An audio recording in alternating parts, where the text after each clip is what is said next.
Greetings, market rebels. Welcome to this week's macro measure combined with sector situation. There it is. I'm Wayne. It is Friday, September 6th, 2024. It's about 3:57 p.m. here on the East Coast, just in front of the close. As has been the case in recent months, I've got to get this addressed for everyone because I've got another weekend of responsibilities laying ahead of me. So I was already thinking towards Saturday, as you heard. Anyway, here's our trusty disclaimer. Here is our trusty intellectual property rights notice. And then I'm going to do a selective review of last week, just kind of putting the helpful things on there. Not everything was particularly helpful, but that's probably going to be the case every week. For folks that are new, the major aims of this discussion are identifying the market environment and trying to arrive at a neutral, most likely scenario, and to highlight bearish and bullish risks. So things like underappreciated lagging stocks, lagging ETFs at times would be a bullish risk. When people are pressing their bets too much to the bear side, it's getting bombed out. That would be a bullish risk where you're risking being too bearish, and you have to look at you need to look at the bull side.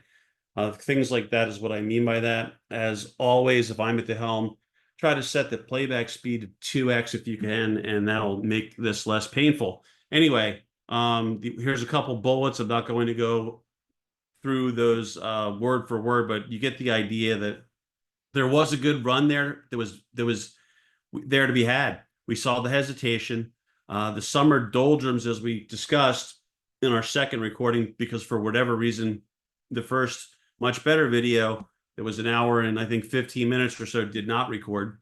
So I had to scramble quickly to get something in your hands, so to speak. Anyway, buried signs of economic deterioration, Buffett holding things back. So that was probably the tip off. There's the bell. I was a little concerned that maybe I was trying to read too much into that the market didn't really go, the megas wouldn't go, the former leaders wouldn't go and kind of re-energize, despite the fact that a lot of other sectors were starting to really work, or seemingly were on the cusp of breaking out.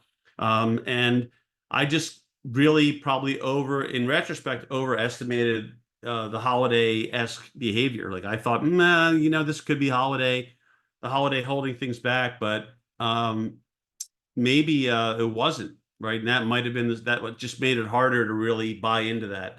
But anyway, that's probably the way to look at that from last week. The other 5 different bullets here, I'm not going to go through all that. Everyone can sort of take their snapshot or pause and go through it all. But I think that the won't matter until they matter, won't see it coming, those red spots, along with the complacency mode, I think that's really what set the stage, along with the tip off from the lack of running by the mega caps and by the SMH, the XLK, QQQ, not joining the party. So I think Tom Lee got that started with his comments that I think hit the tape on Monday morning. I'm going to try to show that. I think it nudged that snowball, and from there, a lot of the stuff that we've been discussing then began to matter more, it seemed like. That's just my take on it. Again, everyone has their own take, their own little wrinkle, how they want to look at it. And the final 3 bullet points, try to keep that retrospect comment on the third one, just to have it be a little cleaner looking. Anyway, in retrospect, the sneaky bastards got the snowball rolling downhill right out of the chute, couldn't get bearish trades, hedges on at ideal levels as a result. So that references me. I think many of you will recall I was planning on doing a bunch of things, thinking I had a little more time, right? That even once the week opened, I was going to start nibbling at the very least, and hopefully it would be in a neutral to bullish environment, because I wanted to set myself up a little bit better. I just keep adding to my sort of approach, VIX calls, butterflies to the downside, put butterflies, out of the money put butterflies, net long puts, selling some calendars here and there, and things like that, right? So that was my plan. I can't complain. I did have a nice little week for the little time I have to trade, but on Monday I became inundated with bearish opportunities in the UOA feed. And so I think I pumped like 10 of those into the UOA Pro log. And so I couldn't do anything. And that's when most of the VIX jam job transpired for the week. So I was a little frustrated. I can't complain. I mean, when you can have like a 98% return on your stuff like that and still, find a way to roll and stay in it and not really risk any of the original capital, like all those things were good, but certainly not from levels that I could have done much better had the market kind of just opened up neutrally, but and held there for a little while, but that just wasn't meant to be. So a little frustrating, but I would have addressed it quickly. But like I said, I had a lot of stuff hitting the tape, and of course the services come first. Unfortunately, in this case, that was just tough timing for me. But anyway, so that's probably the best comments on that. Probably got a little too cute for my own good, or really kind of bought into the end of the summer holiday-esque trading a little too much. Thought there'd be a little more time, and there just wasn't. So it's not the end of the world, like I said, but just a little frustrated by that. Here's the comments for this week, and I'll go through these quickly so we can really just talk about the charts and maybe come back to these. But as I said, I do think that Tom Lee got it rolling. I'll show that. And the complacency that really just came roaring back, that allowed the sell-off to happen. But we were expecting the possibility of a sell-off more towards the mid-month area due to seasonality and the fact that the first week in September is often kind of sleepy. That just wasn't the case, right? That's why you can look at a lot of stuff, but it doesn't necessarily it might cooperate overall quite well, like we've seen the last few years with a lot of the stuff we've been able to dig up. But frankly, it doesn't cooperate perfectly all the time. The gang's holding of gains, I think maybe that was another kind of like the other side of that coin that I thought I was reading a little bit. And so maybe, right, I was saying, well, the lack of commitment by bulls at the end of the summer had to do more with the end of the summer when there's so many folks on Wall Street that are on vacations. But maybe the reason they really couldn't push it through, and the reason they were able to hold, was also because of that, right? So they were able maybe to hold things up where they shouldn't have been able to for a little bit longer due to the holiday action. It's hard to really quantify that, so I'm not going to spend much time on it, but just can kind of shows you really that you can have some good thoughts about something, but you've got to think it through a little bit more than I did, or maybe more than I shared at the time. So the good run, that good run in italics, right? That was there, and that was concerning. Bottom line is they should have been able to do more, and I think in normal markets they would have been able to, but in that holiday market they couldn't, and it may have just been that really may have been a good sign, right? That maybe is what let them keep that market levitated near where it was in the spies, at the very least. So in retrospect, it was probably too good what we were seeing in the sectors and market breadth. Everything looked really good. There were a few notable holdouts that we were our usual canaries. IWM wasn't listed here, but the other ones are, along with SMH and the mega caps. Remember, the public was loaded up to the gills in terms of buying. We noted that, I think, last weekend, at least in the first video that never went out. We talked about the inverted dunce cap head and shoulders and how you had to be careful, because if it failed to fire, it could be patterns that fail to fire or fake fire, and then in reverse, they usually reverse hard. And that's exactly what happened. When we see the SPY, you'll probably notice that we just went into heavy retreat by failing to fire. So that's a good lesson with patterns. Always try to remember, if you're trading a pattern, that if it starts out looking like it's going to go pretty nicely and you're in on it, that's great, but you still need more follow through, right? You can't ever go to sleep on the risk.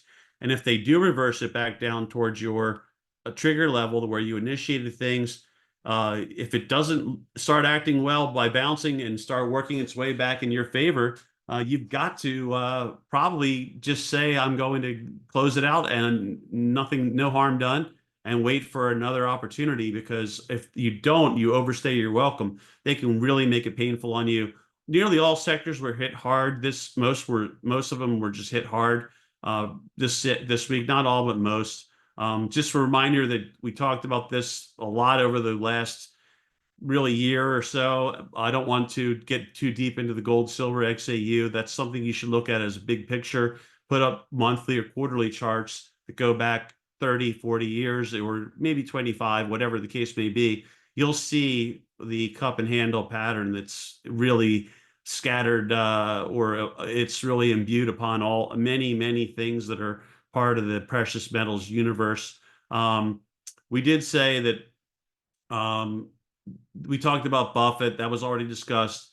The Tom Lee. So I think what happened is that Tom Lee took a lot of what we've been referring to as the off-camera news that sort of like isn't really in focus, doesn't really get covered that much, kind of glossed over if you ask me, because that's the risk side of the equation, and that doesn't really, I guess, sell. It's not good for ratings on these business channels, so they prefer to talk about the opportunities, and I get that. But again, that's a really critical part of the equation. And I think that Tom Lee may have helped move some of that onto on in front of the camera. And so that did get covered. Remember, we were talking about Apple and the FOMC. Apple next week, I think the FOMC the week that follows. There could still be an impact by both, but if we're not in that sort of go bull market mentality because of the damage that we've suffered, and maybe there's more damage to come, that Apple event, it might be something that helps Apple. It might pull a few other things, but it might not have the same impact that it would or could have in a bullish scenario where all of a sudden everything's wonderful at Apple, all this wonderful stuff's emanating from their event, and they're spinning it as usual. That would be the financial media, and then everything's getting even more even more juiced up. So remember, just a reminder, we've talked about that comment there about the kitchen sink. So I think, right, most administrations are not going to want a really serious stock market correction or worse happening just within 2 months of the election. So there is global easing set to happen from what coordinated to an extent, I guess, maybe even, but certainly synchronous, it seems. It'll just be another Ponzi cycle, in my opinion, but those Ponzi cycles have worked, right? Despite the fact that it's incredibly reckless, or at least it seems to be incredibly reckless. These Ponzi schemes have worked for a long time. They've had some real hiccups, to say the least, and they've destroyed people's lives and businesses when they have. But other than that, right, everything's continued to work for the elites. Let's put it that way. So I'd have a hard time believing that there won't be a little fight put, to say the least, or more of a large fight put in by the administration. It's not only this one, any administration I would expect to do that these days, because they all want to put their finger on the scale.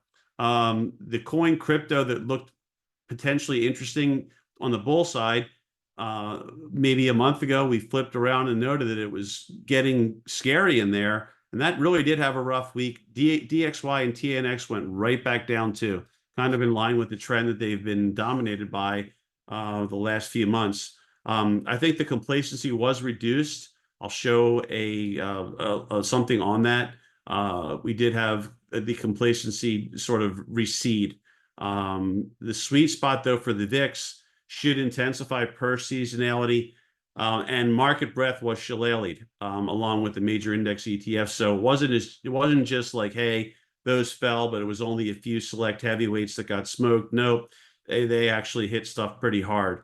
The world still is awash in issues. So is the U.S. That won't matter till they matter. They did start to matter. I still think a lot haven't seen it coming. And to our list, we can add that their job losses or lack of job creation. A lot of the so-called jobs that were created even were of the part-time nature, not a full-time nature. And manufacturing is also now sort of contracting from what I saw this week. So Again, I think that's all getting more and more serious. I don't know, given that they've changed the definition of a recession, if we will have one, but we certainly could, it seems like, at the very least. The market, to me, not being all that removed from the highest highs doesn't seem to be fully pricing that risk in, if you ask me, but only because we were so exceptionally high and valuations were very high. And let's face it, Buffett's really piling up the cash reserves, which, given Buffett's track record, whether you care for the man or not, he's got a tremendous long-term track record. And so I wouldn't ignore that. Sticking with the news hits still being there, we do have a roll mentality, I think, still in place if we're smart. I think up would be the reason why you would want to do roll aggressively if you're moving back up, is these concerns are still there. So they're not going away anytime soon. I think they might still continue to build or still kind of remain difficult. Not to say that the market psychology won't shift back to bullish quickly. I just mean that these problems, I don't see them going away very quickly. So if that is what's underpinning the selling, then it's a good reason to keep rolling, especially because your intermediate term trend is down now in a lot of these major index ETFs. The reason I would roll down is because you want to try to stay with the trade if things all hell's breaking loose. I mean, you could really get a serious smashing if all these things are all the reasons why the market should be rallying, right, that we talked about up in here, with the reminder, right, that there's the sinking and so on and so forth. So that would be a problem, right, if it didn't, if they weren't able to do that. That means there really is a problem. In terms of the VIX, it's a much tougher buy near 22. I did add some VIX calls this week. I'm free rolling, as I noted at the start of the video at this point. Not nearly as much from not as low of a level as I hoped, but just that's the reality. I also went longer in some ways on the precious metal side, and I still plan to add more of all the things I discussed, especially if there's, I hope, a good strong rally that starts next week and lasts for maybe several days to a week or two would be great. It would fit me like a glove.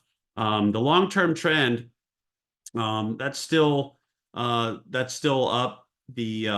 That we did say, right, that the gang pushes stocks higher in early Sep. The reckoning starts basically at the end of next week normally. So that's still interesting. That's the incoming trend's still there. So we got to acknowledge that's still long-term there, but it is getting a little dicey, to say the least. That's our next line. The market environment, I consider to say volatility storm. You got to be careful. It is short-term oversold right now. The long-term trends are still up, but they're also vulnerable, which I think we'll see on the chart. So it's dicey, and much like the inversion graphic for the long term I'm going to show. So I've got just a few things I want to show on tabs. The most likely scenario, assuming news neutrality, I say the key levels still a weight below. We'll see that. I think there's pressure on the bulls to step in to sway things. Buyers were largely absent this week, and they couldn't muster much. So remember that the recent dip buyers, the hedge fund shorts, the public, CTAs, they all could be buyers at these sale prices for their own reasons. So I still sense a lot of those groups, those subsets, are underappreciating the risk. So hedge fund shorts, why would they start to be buyers? Well, they might cover because they finally caught it. Instead of getting squeezed out and taking a beating, they maybe had some really nice timing and they end up winning and booking some good gains. The public, they've been conditioned to buy the dip.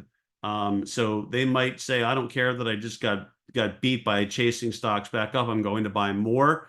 CTAs, from what I've seen, commodity trading advisors, they are set to buy under nearly all conditions. So they may still be buyers here at this point.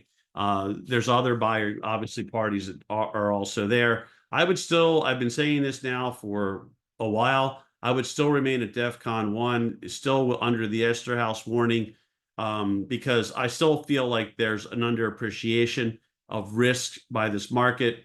I certainly don't think it's overdone to the point where it's bombed out to where they've overcompensated for the risks that may be looming out there.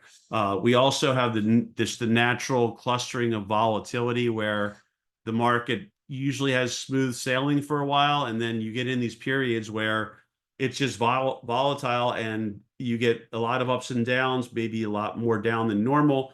And that tends to happen sort of in a short period, and then you return to sort of like normalized markets.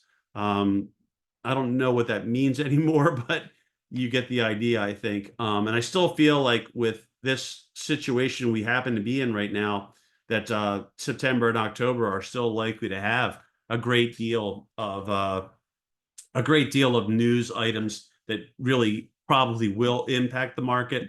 And so on that, let's then say there's many other problems out there that I'm leaving off the table in the interest of time.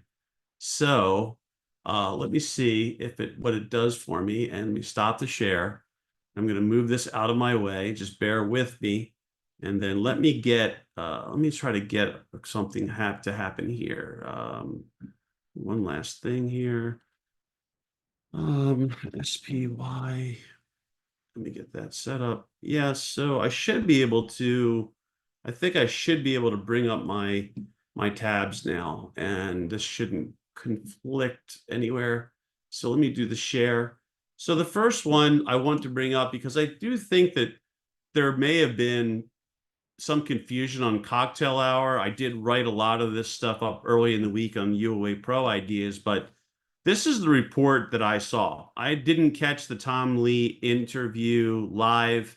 I understand that this was originally published on the 3rd at 12:29 p.m. Right? So that would have been what, Tuesday, I think, right? So I believe that Tom Lee spoke that morning, though, on Squawk Box, which, right, is the earlier show. That's the one with Kernan on it.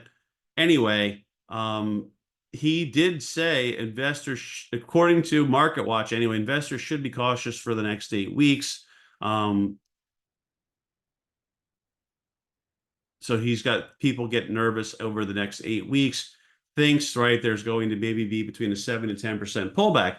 So this is what I was going off of. I don't remember where I saw it first. It may have been Market Watch, but I can't recall. Anyway, reason I'm raising this is I do think this was the snowball when the biggest bull out there, well, at least the most well-known bull, consistently well-known bull, Tom Lee, sounds this kind of a little bit of a short-term alarm on things.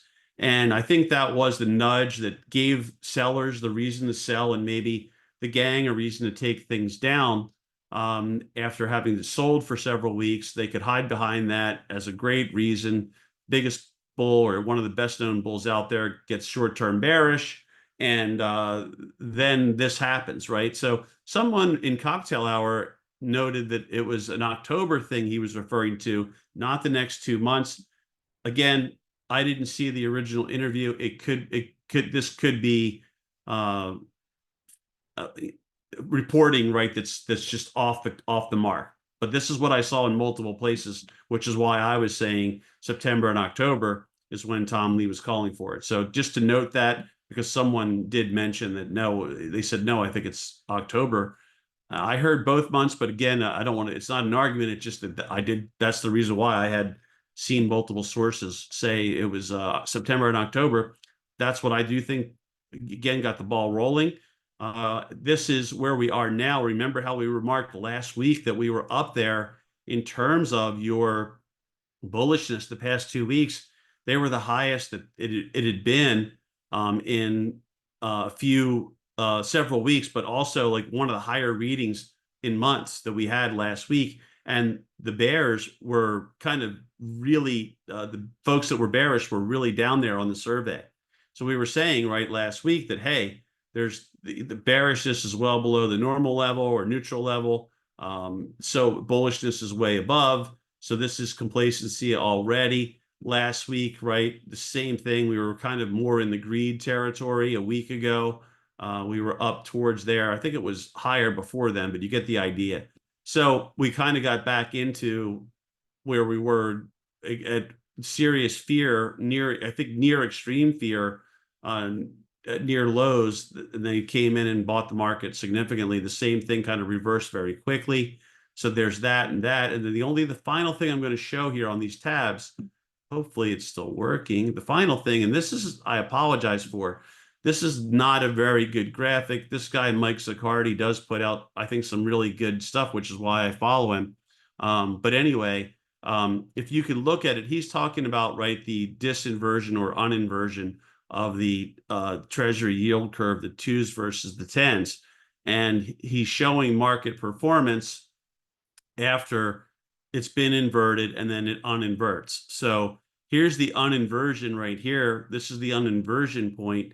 And you can see that there's a lighter blue line and a darker sort of blue line, navy blue line.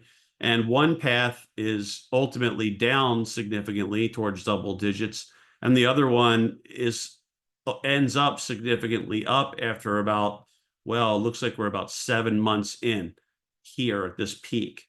And so basically, right, right, it depends on what happens, which is why I said, like, the read on the charts is not that easy this week, much like this, because it depends a little bit on, on future information that we're yet to really get our hands on, right? So, but you can see it's pretty ugly. If there really is a recession brewing, we're down, double digits. A year later or so, you are down. You're down, significantly.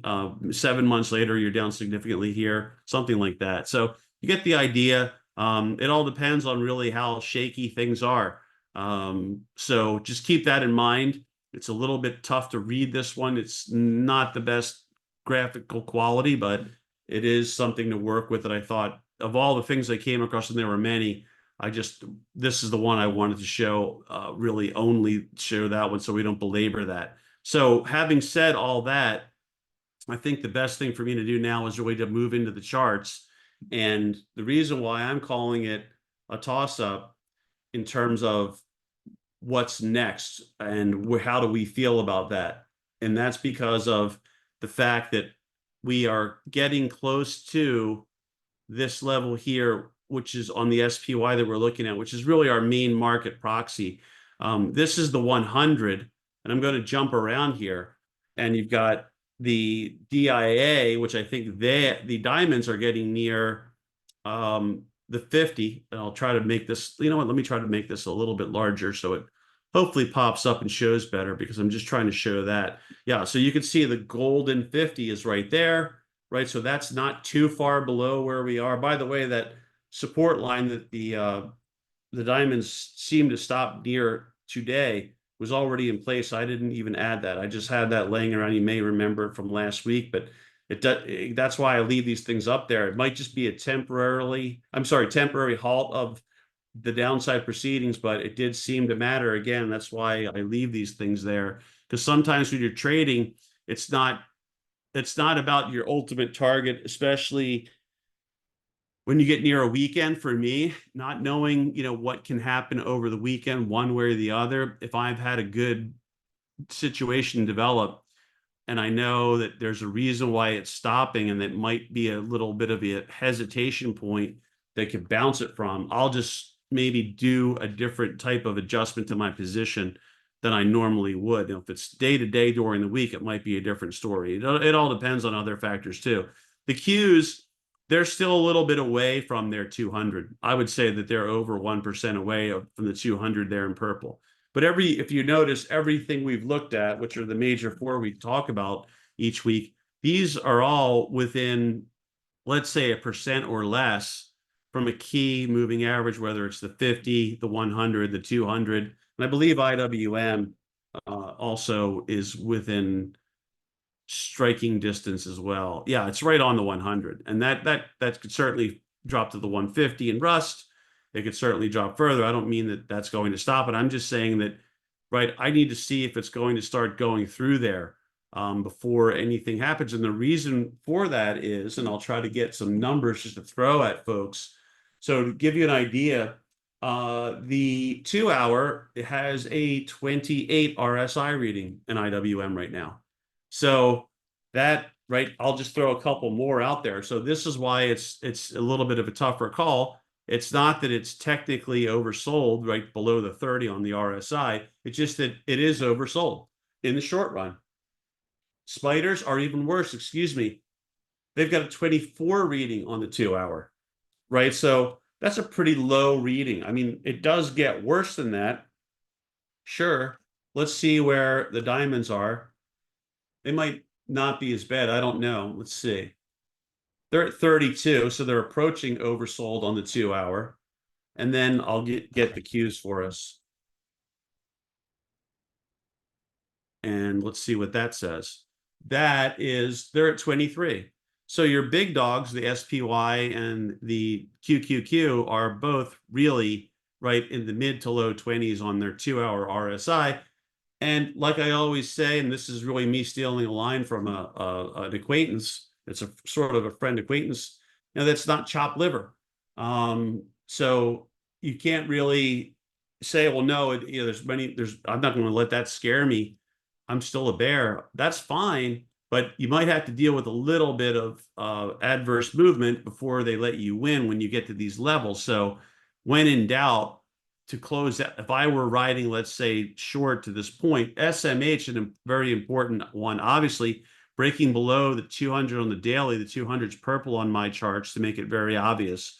And not only is that happening, right, but they've got the 2 hour at 24 here. So this too is oversold. So I don't want to act as though this is easy.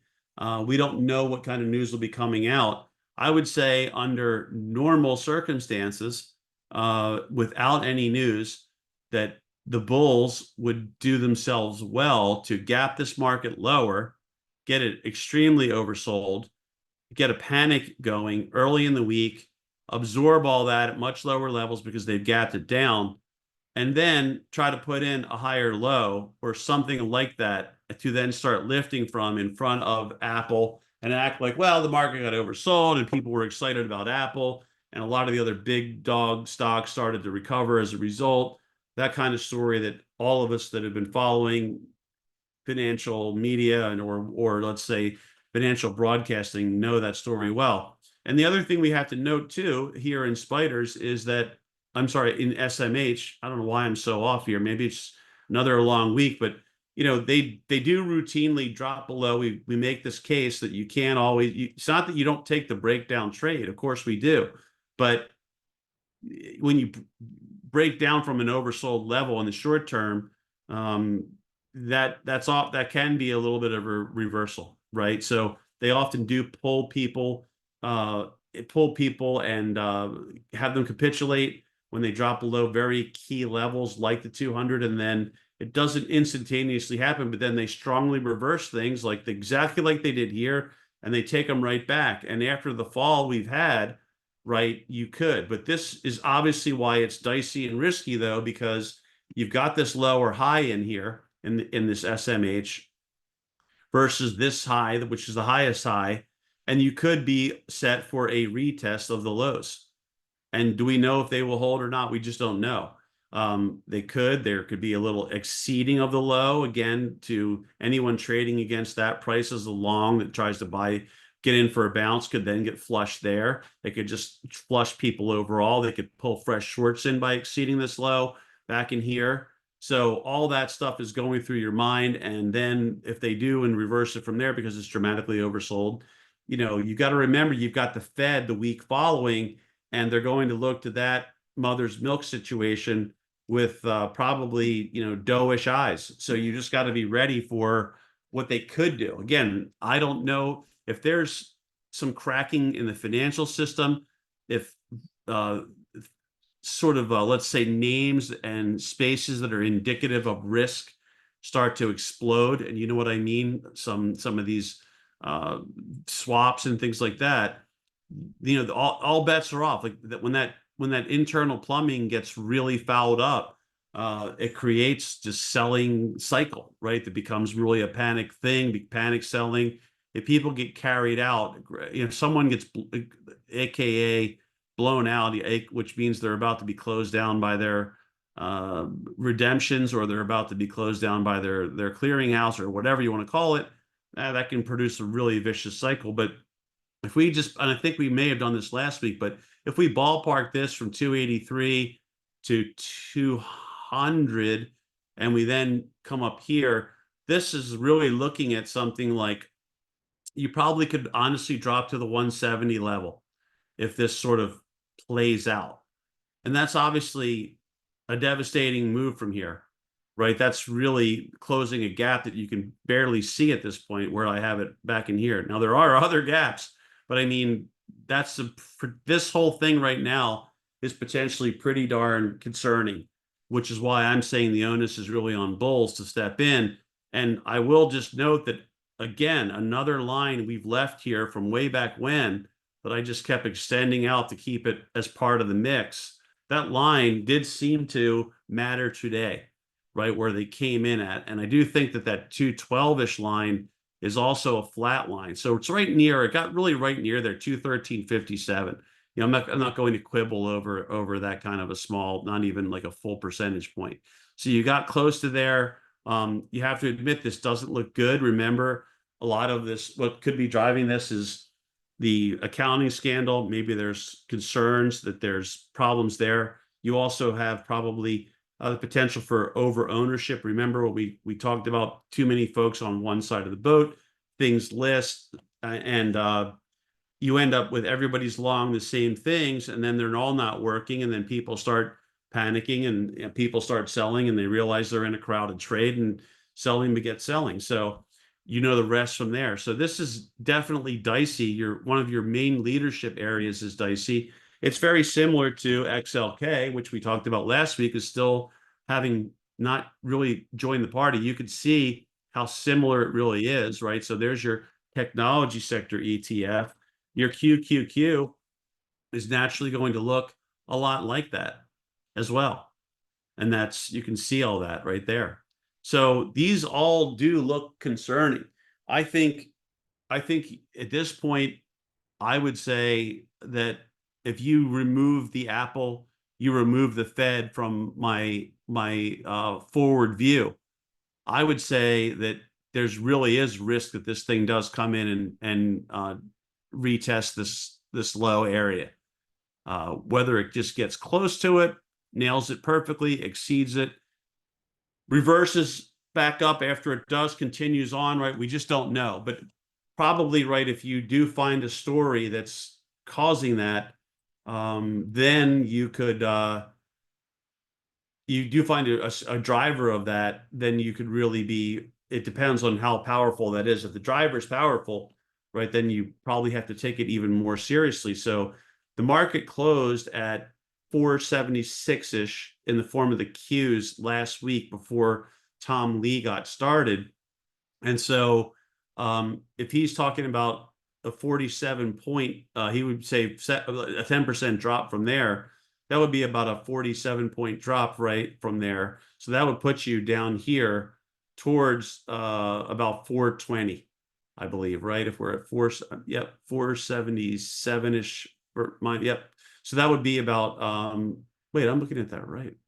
So oh no, 430. I'm sorry. So that would be about 430-ish, which is going to put you somewhere in that range of near, right? Not at, but near these lows. I think the close that particular session was 435 on the candle I'm mousing over, right? So that could happen.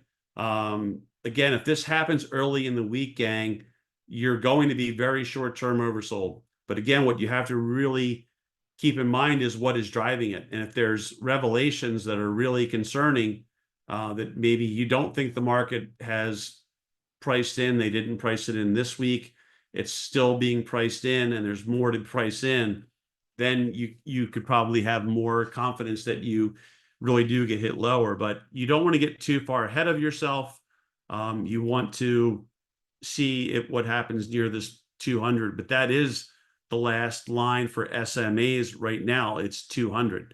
Everything else has been hit hard. You could see how ugly this candle was way back when, you know, the market I really sort of grew up in when I first got started. I would say that the first 10 years of that or so, if you had a really ugly close like this on a Friday, there normally was spillover, but that just hasn't really been the case in anywhere close to the same kind of regularity that that used to be. So it could be bright and sunny come Monday morning. We just don't know. But so that's that. Now, if you want to take trades, um, and you want something, I don't think it's going to be really hard to remember. One of the first things we always talk about is you've got to have something to trade against, right? So in this case, what would you trade against if you're a bull? What do you really like? You know, where do you think it really matters that the market, in this case, the Qs can't fall below?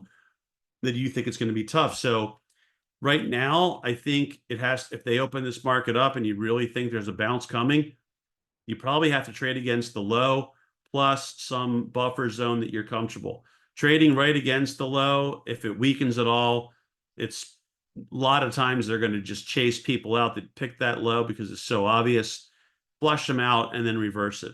So you've got to have a little bit of a buffer zone. You got to be willing to endure or absorb a little more pain before you really capitulate. So that's why kind of like a one-off ugly candle is hard to trade against, um, especially one that's a wide or tall candle like that.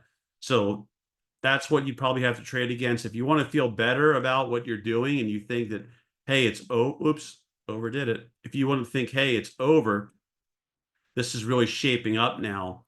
You know, my technique that I use, one of the most simple, basic techniques that a lot of people hate, is this one. And I would say that where that is where the dynamic lies.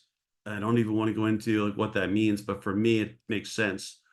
So that's where the dynamic lies, and I mean like lies like that right there. And if you start to see them able to muster above that line as of right now, no matter how far down they work it, that's where at the moment, that's where I would be willing to take a bullish trade. If you want to feel better about things and say, hey, this market is really on its way back, then this second line up here is the one that I would trade. Now, you might say, well, what kind of good are those things going to do me on, on a one candle, like on a daily basis? They're not, unless you're intermediate or swing trading, or you have a remarkably strong candle right through here on Monday, and then even maybe up towards there, which could happen. I mean, there are massive candles at times. You don't know what comments will be made by whom, the whole works. But these are the things I would use now unless you want to use just trading against the low again, plus a little bit of a buffer zone that you're willing to absorb. You'd have to come up with that on your own. As far as the upside, as far as the downside, you probably just have to use the low, right? If they open up a little bit and it starts weakening, you've got to take the breakdown, because last we checked, in the short term, in the intermediate term trend since the last swing, bears have been in control. But remember, right, they're very tricky in the morning, especially on a Monday, and they could very easily start to pull this thing down, quickly reverse it, and get it going. So you've got to be careful because it's short-term oversold. So I hope that helps people. These videos could be so long because of all the things I'd like to bring in to discussions, but I can't do that, right? That's just not going to work for anybody. So that's why I'm limiting certain things that I discuss, at certain times or in certain settings, certain environments. But it would be very similar for SPY. I think these are definitely looking a little bit better than the Qs. I think that's your level right there. You may, at this point, you may as well wait till that 20 there in light blue is exceeded, right? Because now that we're below these SMAs, these are all acting really as whack-a-mole type hammers, and you need to be able to fight your way through. Otherwise, they're going to keep tamping them down. As far as the breakdown, it's virtually the same thing we just talked about for QQQ, but do note that we got close and finally did get the closure on that gap we were watching for a while. So they finally did. We talked about maybe it returning towards that gap, and it finally did, and finally officially closed, and not just got close to it like it did there, I think, on Thursday. Just got close, but never did. Finally did it today. But if you really want to you really want to be a little more patient, you could trade the 100 there on the downside. But this is really, again, the problem you've got at a juncture like we're at right now is I think you need more data. You need to see if that 100 is going to hold or not. And if it doesn't, right, that definitely invites the odds of a retest become pretty high, I'd say, if that's really getting smashed through. At the same time, right, it's buying here is you could use the 100, you could use the low of the day if they open things up, or you wait a little longer and they're moving it back up. I would just try to trade this resistance line that I've got there, because that's where I think the dynamic shifts for me. Like I said, it's just the way that I look at it. And ideally, if that happens and it's at a juncture where other forms of resistance are also being, let's say, punctured, then it's even better because it's demonstrating strength to be able to go through various forms of resistance that may or may not be aware of each other. So that would be my take there. Basically, look at the 20-day to feel better. You're not really in the clear all the way until you're back towards these highs, but this to me has more room to fall. It just does. And news neutral, I still think the pressure is on the bulls to come in and support this thing. However, we can't, this is the best chart to probably just acknowledge that they've got the long-term SMAs, the 200, the 150, the 100, the 50. Those are all still rising. Even the 20 is still rising, right? So only the shorties, the 10 and 15 on my charts, are rolling over at this point.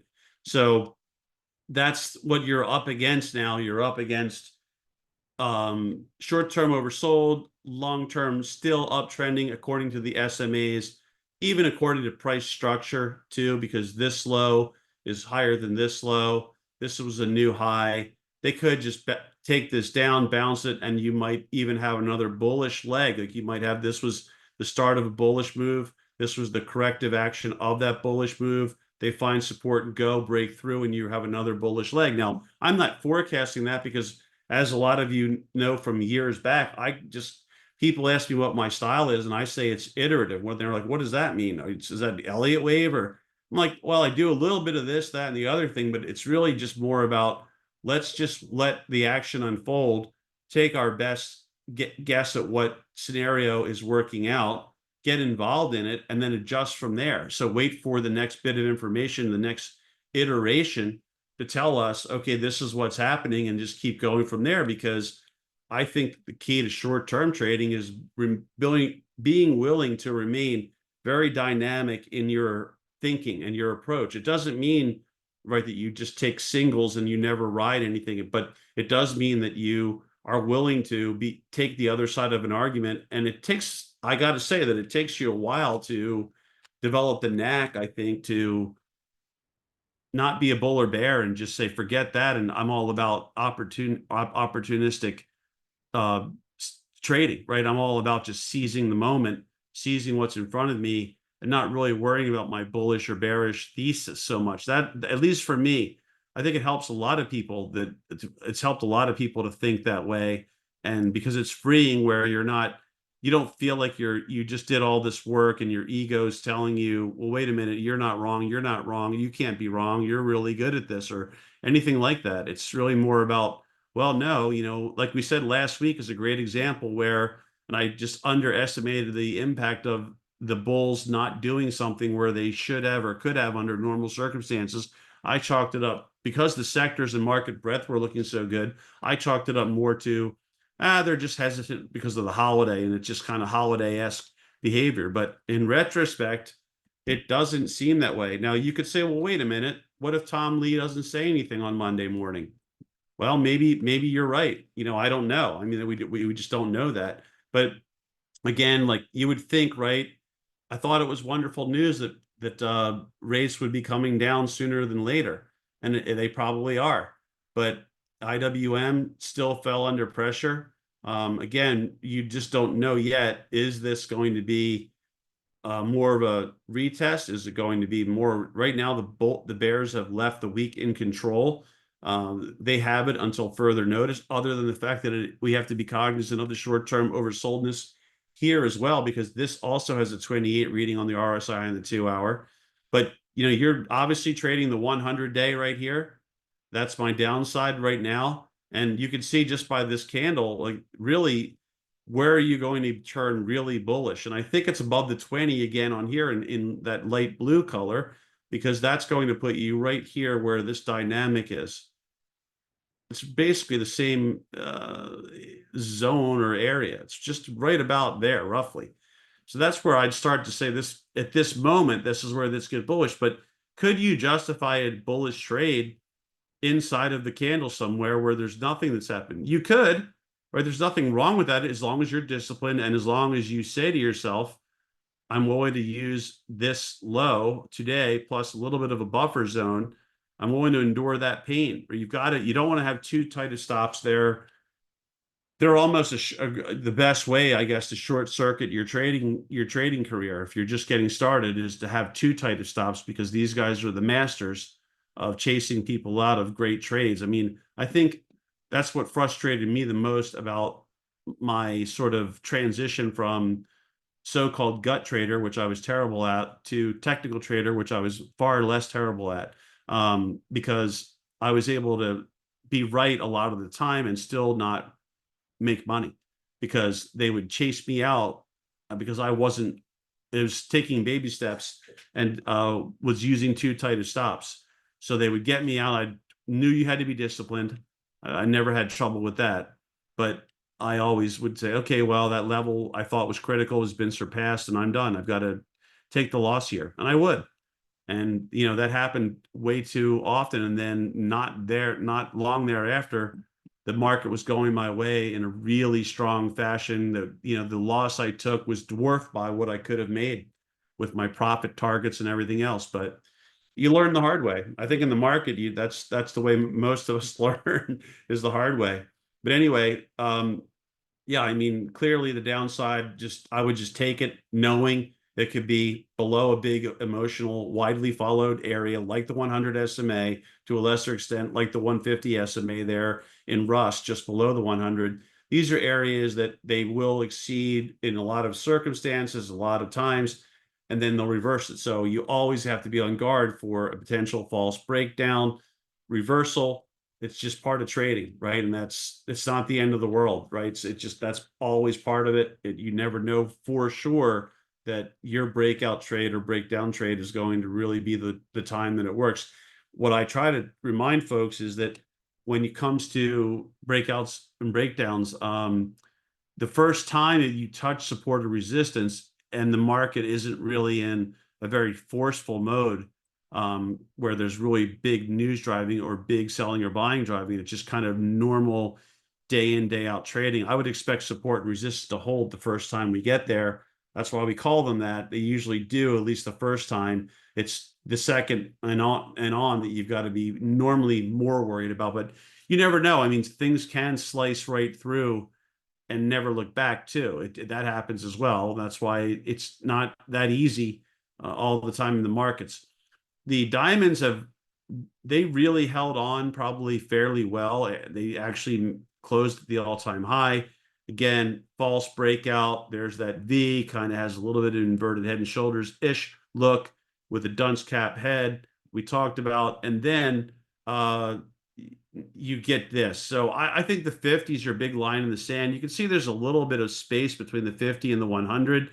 And there's obviously flat lines, but again, I can't cover everything that's in there in the time I've got. But you can look at that and say, okay, well, that's clearly opportunity if this sell-off continues. But again, it's repeating myself. You've got the longer terms all upsloping. The long terms are all stacked. The 20s on top of the 50, which is on top of the 100, which is on top of the 150, which is on top of the 200, and so on. So that's sort of rising. You've got rising SMAs on these longer term trends, and so that is what it is. Usually, it's tough without real problems. So, I guess the question we should all be asking ourselves is, do we think that there's something really material, that people are really finally waking up to the long sort of ignored underpinnings to the global and domestic economy that there's been a lot of statistical sleight of hand. It's not nearly as good as they make it out to be. I saw some reports today that if you get away from a lot of the statistical shenanigans, your unemployment rate is almost double. Instead of 4.2, it's somewhere between 7 to 8 point something. So almost double. So not good. And the housing market, construction, essentially, that's really been starting to get hit hard too, which has been something that's really been remained aloft. Tough to chart the VIX the way we do, right? Other, let's say, assets, but this is looking interesting here. I always leave these levels up here. The 25-ish type level. Usually when you get above there, you do get a significantly higher follow through, which is why I've got this here. Usually if they're able to get it above 18 and a half, I have it a little bit lower than I probably could, but that's just because I want to be able to get a jump on it. But when they get it through 20, I usually think, okay, the next major mile marker is 25. They get it through there, then it starts getting pretty darn serious, like we've seen many times before. So that's kind of a line in the sand. So I would keep my eyes on that. Kind of looking at the sectors briefly, if I can get those, they are there. And you could see that we talked about some sectors being overbought last week. This is our grid of the 12 of the major S&P 500, S&P company sector ETFs. And I don't want to belabor this. I know the video is already running long for a lot of people, but you can see, right, that we identified this column here as being a problematic one, that it wasn't participating in the rally, and as a former leader in key areas along with energy, and I think I mentioned that we finally started adding some bear ideas to the energy area. Luckily I was able to get several different XLK-ish, not exactly XLK, but XLK-ish bears in. So we did get some good things, even though UOA has been running a little, I don't know, UOA has been running like a little complacent, I guess would be the right word. For me, for my taste, I thought we'd see more than we had in the form of fixed call buying, major index ETF, put side activity, bearish combos, things like that, but we haven't seen as much as I'd like. Anyway, this whole column took it on the chin bad. And then over here, which we're really breaking out the new highs, again, that old false breakout risk. These were acting so well, making new highs. They just leaned on them at the start of the week and never stopped.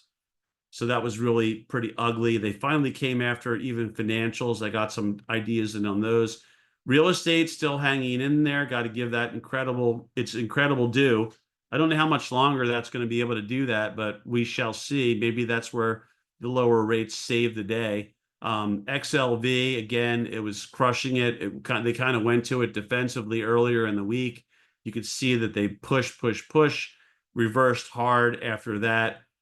Staples, again, another defensive area. That's barely off the highs still. Somehow, this was another thing that sort of blew my mind. Somehow, there wasn't any real damage in XLY until today. I looked up and I'm like, I think it was yesterday, I really took note of it. I'm like, is that really happening inside of all this? But they finally came after that today. And they came after the lower high in XTN. So a lot of things, right, are just things that were indicating good stuff, really backed off hard. Let's hit the market breadth while we're at it, even though it says VIX. Don't worry about that. There it is. So this is just one of my market breadth screens. I'm just going to bring the spiders up just so everyone doesn't think I've got the VIX, like it's attached to the VIX, but this data is not attached to the symbol. But you can see that we were talking about how wonderful everything was, and I'll put the cursor over that last Friday, and many of these market breadth indicators were looking really quite good. And I was just saying, like, if they do take this market down, I don't think it's going to be because the underpinnings were there technically in terms of, oh, there's all kinds of problems, the sectors aren't working, It's very narrow. There's hardly any really new highs being made versus new lows. Market breadth isn't there. Most stocks aren't doing well. It wasn't really any of the usual suspects. I don't want to act as though this was some great, incredible week for the Bears where it was like, oh, what a one to remember. Well, the kids will be talking about that uh, 50 years from now. I don't think it's anything like that, but it just was a rough week overall for the market, and for really SMH was, and the Qs really had a really rough go of it. But it wasn't coming from this. You could see they did shillelagh this. I mean, this got hit. So to me, at this point, right, is it sufficient to say it's bombed out? No, it's not even close. Is there more to come? Could there be more to come? Definitely. There's definitely possibly more to come there. And that would maybe even be good in the for the rest of the year if they really do bomb it out.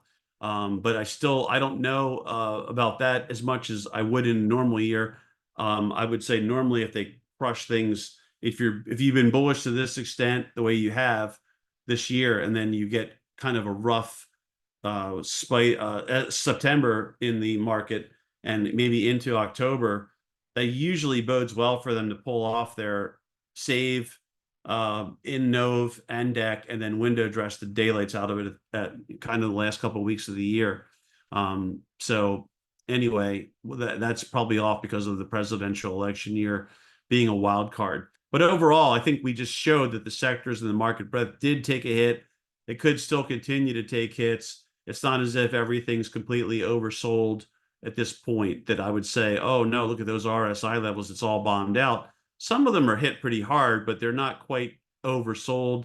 They're in the vicinity over here in XLK and XLC. Short term, they are oversold though. If we look at some of the RSIs on those, I know that 2 hours are going to be pretty beaten down, and probably even like the 4 hour will be beaten down too, but they're not at 18 or something like that. So but it is short-term oversold, on its way maybe to becoming even more oversold.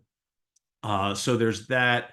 Unfortunately for us, for me particularly, and I'll just try to reduce this, and that's not what I wanted.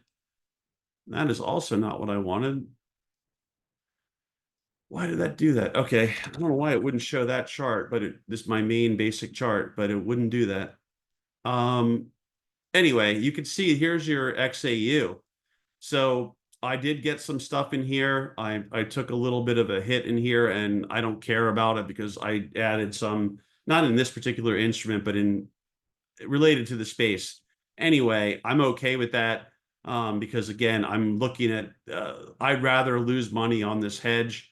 It's a longer term oriented thing. I've got plenty of. I'm selling premium against it, and I plan to do that so that I completely whittle down the extrinsic that I'm involved with on my longer term options. But I'm going to do that. I'm going to do more of that, even though right now it's down. I did stuff on that. I think it was here. I think I did it on Wednesday, and it seemed like it was going to start popping up. And I was, the reason I kind of rushed it a little bit versus what I normally would do, just so everyone knows.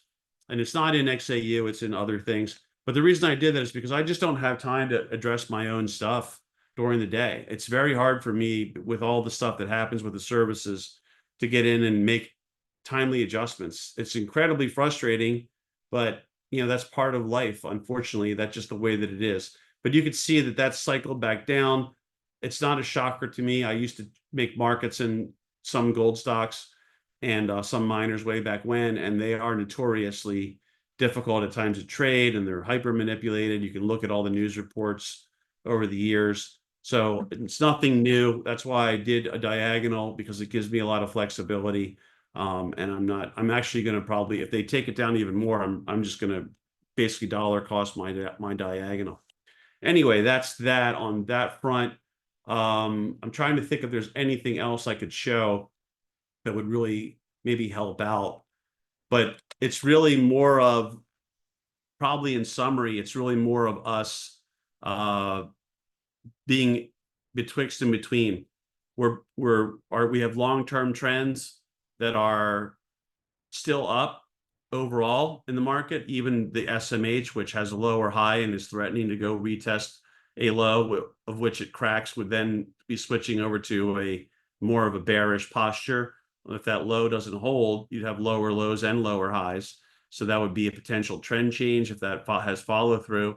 But the thing is, right, we're short-term oversold and the market is dicey. So I think the call would be that if I had to go most likely scenario, I would say what I want is what I said earlier. Please gap it down, let it get even more oversold, and then work it up from there. But that's what I want. What's probably most likely is that, again, assuming news neutrality, I think there's more selling, and then most likely they clean that up and maybe try to use the Apple as the cover story to at least create a reflexive rally.